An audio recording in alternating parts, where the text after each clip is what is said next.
People don't know how large the creature truly is. Even the ones that have seen its full body, and I can count them with my fingers.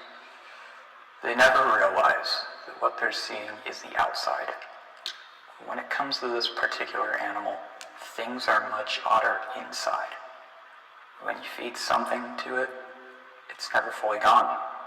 It does not eat like normal living organisms do. It adds to itself.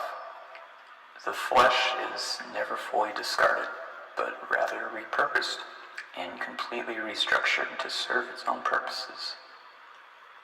It even keeps a small copy of DNA from everything it eats. But it doesn't end there. The more you feed something to the creature, the more information it has on whatever you fed it. And the more information it has, the more it can theoretically recreate it. We've never actually seen it doing that, but all our studies and all our research point in the direction of it being possible. And with the anomalous properties of its metabolism, we suspect it may even be able to replicate talents. Of course, that doesn't mean we're going to feed a bunch of acrobats to it and see if it'll learn to do a backflip. But it's an interesting thought. How much can the creature truly learn and make part of itself? Could it even make one of its features intrinsically human? And if it can, what will be of us when it has absorbed everything that makes humanity humanity?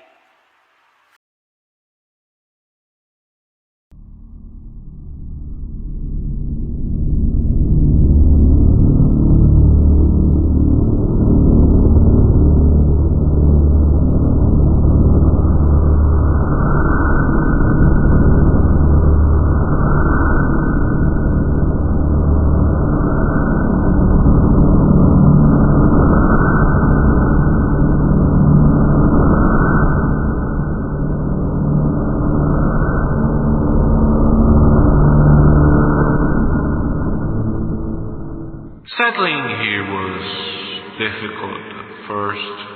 Everything was so different. So many things I haven't ever dreamed of seeing. I even had to learn a whole new language. But as time went on, it became easier to exist here. But sadly, just that. Exist.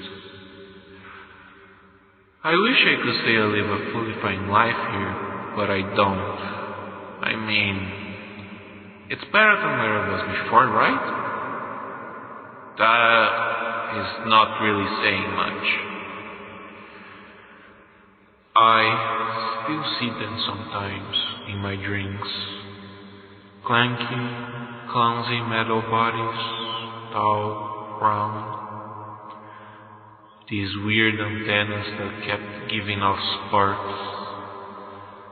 And a voice that you hear not with your ears, but with your mind. It feels like they're taunting me.